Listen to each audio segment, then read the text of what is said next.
Skin-like siya, no? Ito talaga grabe, oh. Okay, meron tayong bagong cushion na itatry. JMCY Flawless Matte Cushion. Yung dati, ayan siya, oh.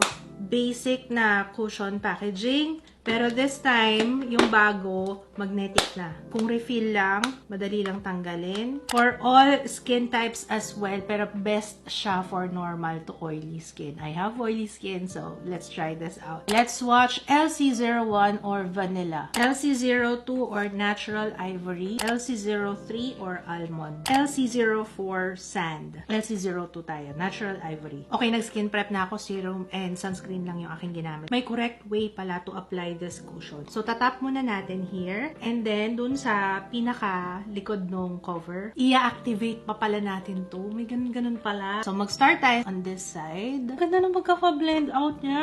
Natakpan niya yung pimple mark ko dito sa baba. Compare natin dito on this side. Ayan, kitang-kita yung redness ng skin ko, yung mga blemishes. Gusto ko malaman kung anong difference niya with the old cushion. Let's apply dito sa baba lang. Dito, LC04 ako. Tingnan nyo, pang foundation level. Compare natin dito sa kabilang side, mas skin-like siya, no? Hayaan lang natin yan dyan, ano? Maganda rin naman yung coverage nito, pero iba talaga itong isa. Tsaka nakikita nyo, may glow siya, oh. Tapusin ko muna yung aking face and I will be back. It's now 12:24 and ito yung aking face. So, babalik ako later, 1:05. So, ito yung face natin on natural lighting.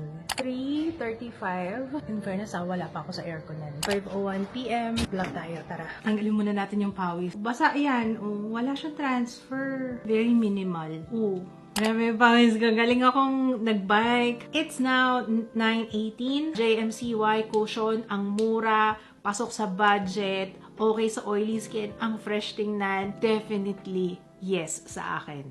Love it!